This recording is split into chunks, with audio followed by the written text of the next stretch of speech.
বন্যা গজব শুরু হয়ে গেল। এই পৃথিবীতে 40 দিন সমস্ত পাহাড় পর্বত পানির নিচে ডুবে থাকলো। এক সময় বন্যার পানি কমে গেল, ওই নৌকাটা যদি পর্বত এসে ভেঙে গেছে। আল্লাহ ডাকতে বলে, নুহু রে, নৌকার খবর কি? নুহু বলতেছে, আল্লাহ, নৌকার ভিতরে যারা জীবিত আছে তারা, নৌকার বাইরে যারা ধ্বংস হয়েছে তারা। আল্লাহ কয়, নুহু, ওই বুড়িটার খবর কি? নুহু বলতেছে, আমার মনি নাই। নুহু বলতেছে, আমার কি নাই? মনি নাই। দেখেন, বিপদে পড়লে একটা নবী পর্যন্ত বুড়ির কথা ভুলে যায়। আর সেই বিপদে আপনারা পীর ধরছেন, পীর ধরছেন, বলে হুজুর আমার কোনো টেনশন নাই, আমি পীর ধরছি। আরে পাগলা, বিপদে পড়লে হাসিনা তার বুনুক লিয়া পালায়, ধরে আর লাভ নাই।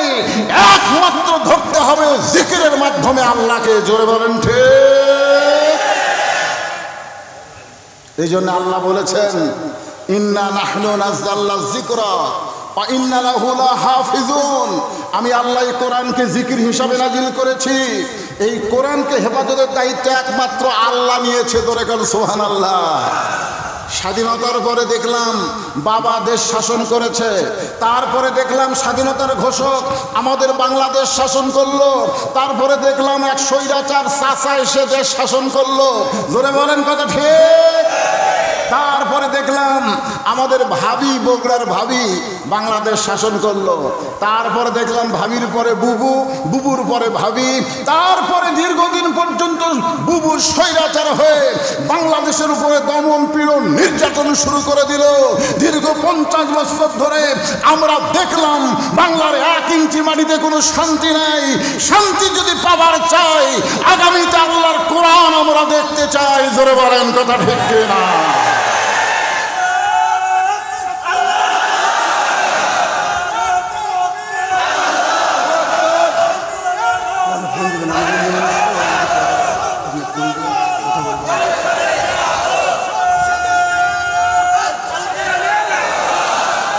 আপনারা স্লোগান দেওয়ার সময় এতদিন যা দিচ্ছেন, এখন যখন বলা হবে আলো কোরআনের আলো ডাইরেক্ট মারবেন সংসদে যাবে।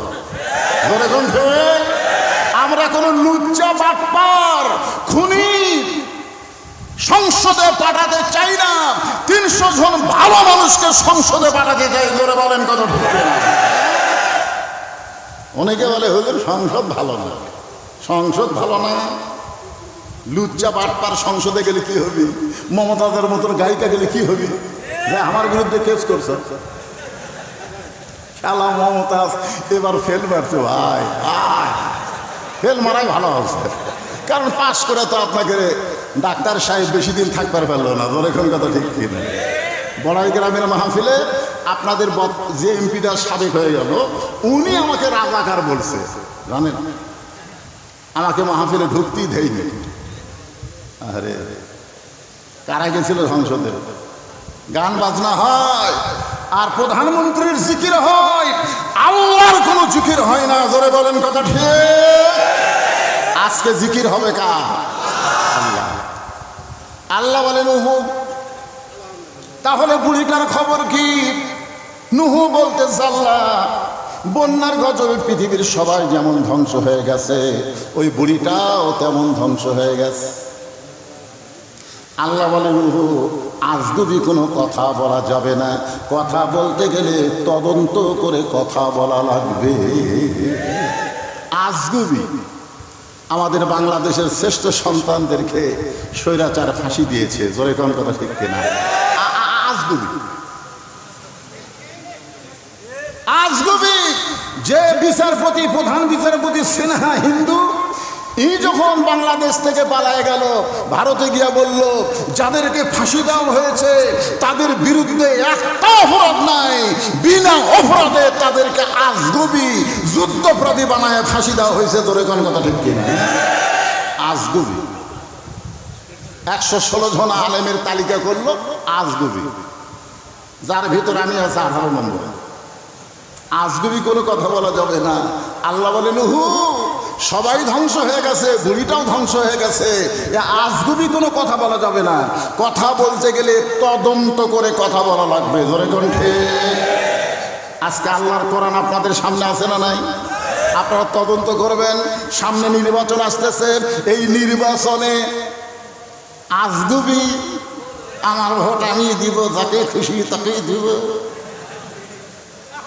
কি আমার ভোট আমি দিব, যাকে খুশি তাকে দিব। আল্লাহ কোরআনে বলেছেন, ইন্নাল্লাহা ইয়ামুরুকুম আন তুআদ্দুল আমানাতি ইলা আহলিহা ওয়া ইযা হাকামতুম বাইনান নাস আন তাহকুমু বিল আদল। ভোট তোমার জন্য একটা আমানত, যাকে তাকে দিবার পারবে না। চোর ডাকাত বাটপারকে ভোট দিলে ও যত অপরাধ করবে ওর একলা পাপ হবে না, যারা ভোট দিয়ে নিতে বানাইছে তাদেরও সমান পাপ হবে। ধরে কোন কথা আজগুবি মাথায় টুপি দিছে ভোটের আগে। আমার এলাকার এক চেয়ারম্যান সাহেব ভোটের আগে আসরের নামাজই 4 বার পড়ছে। সেটি মানুষ দেখে সেটি নামাজ। সঙ্গে সঙ্গে নূহ নবী তদন্ত করার জন্যে বুড়িটার বাড়ির দিকে রওনা দিলেন। নূহ নবীর মনের মধ্যে সব ধ্বংস হয়ে গেছে, বুড়িটাও ধ্বংস হয়ে গেছে। তারপরও তদন্ত করতে গিয়ে দেখে বুড়ি তো দূরের কথা, বুড়ির বাড়িটাও পর্যন্ত কিছুই হয় নাই। রাখে আল্লাহ, মারে কে? তোমরা 41 বছর সময় নিয়েছিলা। আজকে আমরা ফিলিস্তিন নিয়ে চিন্তা করতেছি। ফিলিস্তিনের মুসলমানেরা যে হারে জীবন দেওয়া শুরু করেছে, ওইখান থেকে আল্লাহ তাআলা ইমাম মেহেদীকে দুনিয়াতে প্রেরণ করবে। জোরে বলেন কথা ঠিক কিনা? কারণ কোন রক্ত ব্যথা যায় না। প্রথম শহীদ হলো আবু সাইদ। জোরে কোন কথা ঠিক কিনা? গোটা পৃথিবী দেখলো শহীদের চিত্র। আয় মার মার। যখন গুলি করলো তখন গোটা পৃথিবী দেখলো যে পুলিশ অন্যায়ভাবে একটা ভার্সিটির ছেলেকে, সন্তানকে, মেধাবীকে গুলি করে হত্যা করলো। তারপরে সবাই চিন্তা করলো মরাই যখন লাগবে, বাতিলের সঙ্গে আপোষ না, জীবন দিব। জোরে বলেন কথা ঠিক কিনা?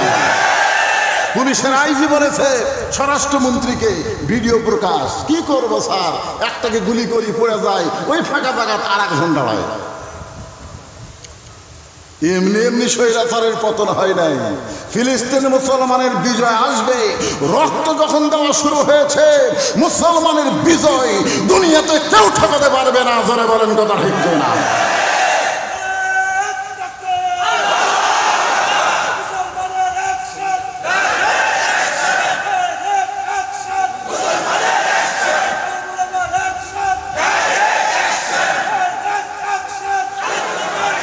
লিল্লাহি তাকবীর। নূহ নবী ডাক দিলেন, বুড়িমা সব ধ্বংস হয়ে গেছে। এই ঝুবড়ি বাড়ি ঠিক আছে? বুড়িমা, বুড়ি টোপলা নিয়ে হাজির। নূহ নবী বলে, বুড়িমা টোপলা কেন? বলে, তুমি যেদিন বলেছিলে যে বন্যা গজব আসলে আপনার হাত ধরে নৌকায় উঠাবো, আমি সেদিন থেকে সাইড হয়ে আছি। তার মানে বোঝা গেল লা তামুতুন্না ইল্লা ওয়া আনতুম মুসলিমুন। মুসলমান হয়ে যদি মরতে চাও, মরার আগে সাইড হলে হবে না, আজ থেকে আমাদের সাইড হয়ে থাকতে হবে। জোরে বলেন কথা ঠিক না? যেই সালেম বাংলাদেশ থেকে বিদায় নিয়েছে, চট করে বাংলাদেশে ঢুকবে, আর আমরা তাকে বরণ করব না। দরকার হলো আয়না ঘরের মধ্যে চট করে ঢুকাই দেবে। ধরে বলেন কথা। আমাদের সাইজ হয়ে থাকা লাগে। সাইজ বেয়া সাইজ হলে হবে না। মনে করছে চলে গেছে, আর কি হয়েছে, চলে গেছে জালেম। জালেমের দোসর রন্দে রন্দে বসে আছে। ধরে কোন কথা ঠিক না?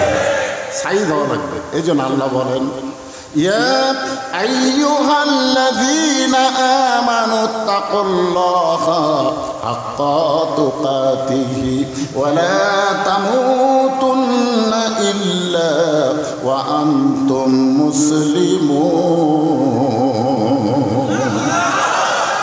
কিন্তু কিন্তু যেদিন ডাক পড়িবে কবর মাঝে যাইতে, জোগাড় কিছু করছো বন্ধু তার মাঝে বিছাইতে। যে কোনো সময় আমাদের মৃত্যুর ডাক আসবে, জোরে কোন ঠিক কিনা? তাহলে সাইজ হওয়া লাগবে, সাইজ। এখন মৃত্যুর যে সাইজ হতে ইমানের পরে 1 নম্বর যে আমল, তার নাম হলো নামাজ। আপনি যদি নামাজ না পড়েন, তাই হুজুর আমরা জুম্মার নামাজ পড়ি, হুজুর মসজিদ করা হচ্ছে। আমি বাংলাদেশের অনেক মসজিদ দোতলা দেখছি, 3 তলাও দেখছি। আমি মসজিদ কমিটিকে বলছি, ভাই এই 3 তলা পর্যন্ত কি মুসল্লি হয়? হয় হুজুর, মুসল্লি আটে না, দেখেই তো দোতলা থেকে 3 তলা। আমি বললাম ফজরের খবর কি? তাই ফজরে তো 1 কাতারই হয় না, 3 তলা তো দূরের কথা, 1 কাতারই হয় না। জোহরের খবর কি? বড় জোর 2 কাতার। আসরের খবর কি? কয় ফজরেরই মতো। মাগরিবের খবর কি? 3 কাতার হয় হুজুর। এশার খবর কি?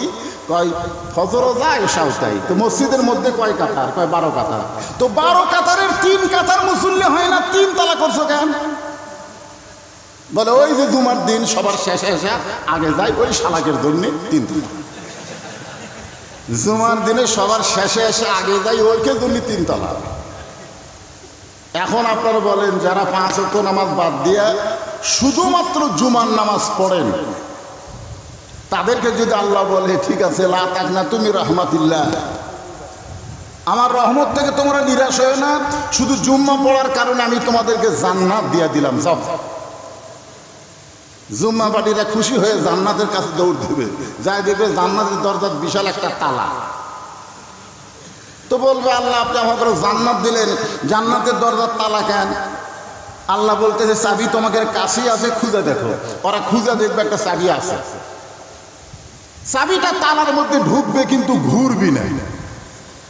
আল্লাহ তেল তালা চাবি তালার মধ্যে ঢোকে কিন্তু ঘোরে না। আল্লাহ বলে তালার মধ্যে 5টা দাগ আছে, তোমাদের চাবির মধ্যে 5টা দাগ থাকা লাগবে, দাগে দাগে মিল হবে, কুট্টুস করে খুলে ধরবে। তখন জুম্মা বাড়ি বলবে আল্লাহ কিসের দাগ? আল্লাহ বলবে 5 ওয়াক্ত নামাজের দাগ। এই জন্যে 5 ওয়াক্ত নামাজ যার আমলে নাই, তার জান্নাত দেখা হবে কিন্তু ঢোকার চান্স হবে না। জোরে কোন কথা? এখন আপনারা কারা কারা জান্নাত দেখবেন, ঢুকবেন না? মসজিদের সবচাইতে বড় উন্নয়ন হলো মসজিদে মুসল্লি কালেকশন করা। জোরে কোন কথা ঠিক কিনা? 560টা মসজিদ বানাচ্ছে, মডেল মসজিদ, মসজিদে মুসল্লি নাই। শুধু মসজিদ বানানো হবে না, মুসল্লি ভরপুর করতে গেলে বর্তমান বাংলাদেশের আইন দিয়ে মুসল্লি বাড়বে না। মুসল্লি বাড়াতে গেলে আল্লাহর কোরআনের আইন লাগবে। জোরে বলেন ঠিক। আল্লাহ বলেছেন আল্লাযীনা ইম্মাক্কান্নাহুম ফিল আরদ, মুসলমানের মধ্যে কেউ যখন ক্ষমতার চেয়ার পাবে, তার 1 নম্বর দায়িত্ব হলো পদ্মা সেতু নির্মাণ করা। 1 নম্বর দায়িত্ব হলো বাল্য বিয়া বন্ধ করা। আমার এলাকার এক নেতা মঞ্চে আসলেই বলে বাল্য বিয়া বন্ধ করো, বাল্য বিয়া চলবে না। আমি কইলাম বাল্য বিয়া হারাম না, কিন্তু বাল্য প্রেম বন্ধ করা লাগবে। জোরে কোন কথা ঠিক? মাদক মুক্ত যুবক গঠন করা, এগুলা কাজ, কিন্তু 1 নম্বর কাজ না। 1 নম্বর কাজ হচ্ছে আকামুস সালাত, নামাজ কায়েম করা। জোরে কোন ঠিক কিনা ভাইজান? একটু মনোযোগ দিয়ে শুনবেন। আল্লাহ কোরআনে বলেন ইযা নুদিয়া লিস-সালাতি মিন ইয়াউমিল জুমআ ফাসআউ ইলা যিকরিল্লাহ ফাযকুরুনি আযকুরকুম ওয়াশকুরুলি ওয়ালা তাকফুরুন। নূহ নবী বলে বুড়িমা টোপলা নিয়ে রেডি হয়ে আসো, বলে যে কোনো সময় বন্যা গজব আসবে, আর তুমি যদি আমাকে ডাক দাও বাবা, এই টোপলা সাইজ করতে যদি আমার দেরি হয়ে যায়, তাহলে বন্যা গজবে আমি শেষ হয়ে যাব। নূহ বলে বুড়িমা বন্যা হয়ে গেছে, বন্যা হয়ে গেছে। তুমি এমন কি আমল করো যে আমল করার কারণে আল্লাহ তোমার ঝুবড়ি বাড়িও কিছু করে নাই, এমনকি তোমার কোনো ক্ষতি হয় নাই, গোটা দুনিয়া ধ্বংস হয়ে গেছে। বুড়িমা তুমি এমন কি আমল করো? বুড়ি কান্দার বলে, নুহুরে তুমি যেদিন বলেছিলে বন্যা গজবে আমার হাত ধরে নৌকায় তুলবা, তুমি বলো তো সেই দিন আমি জিকির করেছি কার? কারণ আমার বিশ্বাস দুনিয়ার সবাই সবাইকে ভুলতে পারে, কিন্তু আমার আল্লাহ কোনোদিন কাউকে ভুলবে না। যে আল্লাহ কোনোদিন বান্দা বান্দিরে ভুলবে না, আমরা সে আল্লাহর জিকির করতে চাই। জোরে বলেন ঠিক কিনা?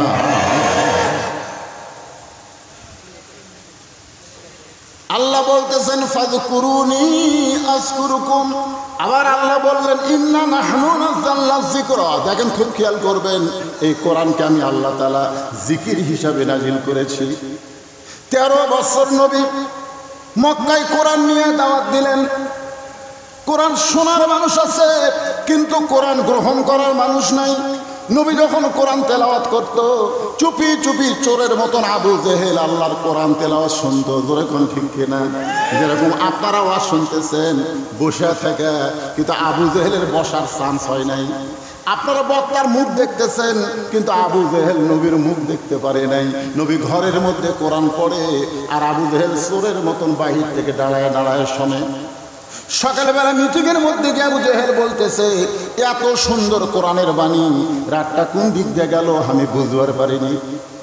আবু সুফিয়ান বলে, নেতা যেই কোরআন শুনতে আপনার রাত চলে যায়, সেই কোরআন গ্রহণ করলে অসুবিধা কোন জায়গায়? শুনতেই যদি এত ভালো লাগে, সেই কোরআন গ্রহণ করলে অসুবিধা কি? আবু জেহেল বলে, আবু সুফিয়ান রে, কোরআনকে যদি গ্রহণ করি তাহলে তোর আমার ভুয়া নেতৃত্ব চলবে না, আসল নেতা হয়ে যাবে আব্দুল্লাহর এতিম পোলা। আজকে বাংলাদেশে যদি কোরআনকে গ্রহণ করা যায়, আবু জেহেলের মতো নেতা যারা বাংলাদেশে, তারা এটা সহ্য করবে না। জোরে বলেন কথা ঠিক?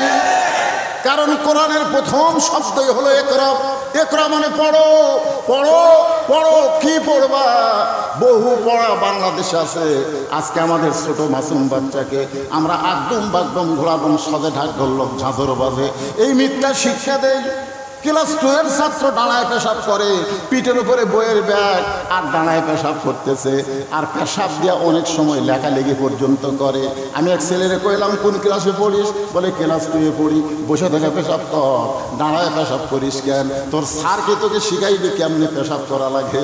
ও তখন মুসকি মুসকি হাসি আর বলে, চাচা প্রাইমারির পেশাবখানায় গিয়া দেখি আমার স্যার ডানায় পেশাব করে।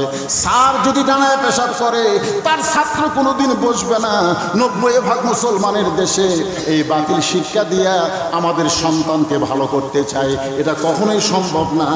আল্লাহর কোরআনকে গ্রহণ করতে গেলে এই কোরআনকে সর্বপ্রথম হাতে নেওয়া লাগবে। জোরে গণ ঠিক কিনা? আল্লাহর এই কোরআনকে কারা কারা হাতে নিবে? 2 হাত তুলে আমার আল্লাহকে দেখান। লিল্লাহে তাকবীর। এখনই যদি আপনাদের বলা হয় আসুন তো ভাই লেন, তখন আপনাকে অনেকে বলবে, হুজুর এখন তো শরীর ঠিক নাই। কারণ এই কোরআনকে ধরবার গেলে, শোনেন, এইভাবে যদি কোরআনকে ধরেন, যদি কোরআনকে ধরেন লা ইয়ামাসসুহু ইল্লাল মুতাহহারুন, ততক্ষণ পর্যন্ত কোরআনকে স্পর্শ করতে পারবে না, যতক্ষণ পর্যন্ত তুমি পবিত্র না হবা। 1911 সালে 2011 সালে আমি যখন প্রথম হজে যাই, আমার সঙ্গে একজন লোক আছিল।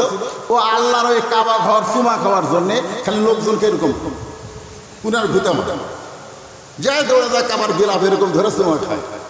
আমাকে বলে, হুজুর আপনি কাবার গিলাফ চুমা খাচ্ছেন? আমি বললাম, যে মানুষের ভিড় ভাই, কেমনে কাবার গিলাফ চুমা খায়? তখন কয়, হুজুর এই ভিড়ের ভয়ে আপনি সাইড দিয়ে ঘুরবেন, খালি কুনো মারবেন আর যাবেন। আমি লোকটাকে বললাম, ভাই 1 কোটি বার যদি তুমি কাবার গিলাফ চুমা খাও, তোমার একটা সওয়াব হবে না। একবার যদি কোরআনের গিলাফ চুমা খাও, এর চাইতে বেশি সওয়াব আল্লাহ তোমাকে দান করবে। আপনারা বলেন তো, কাবার ওপর যে গিলাফ, সেই গিলাফের দাম বেশি, না এই কোরআন শরীফ যে গিলাফ দিয়ে বাঁধা থাকে সেই গিলাফের দাম বেশি? কি জন্যে? কারণ কাবা হেফাজতের দায়িত্ব আল্লাহ নেয়নি, কোরআন হেফাজতের দায়িত্ব আল্লাহ নিয়েছে। যদি কাবা হেফাজতের দায়িত্ব আল্লাহ নিত, তাহলে মক্কা বিজয়ের দিনে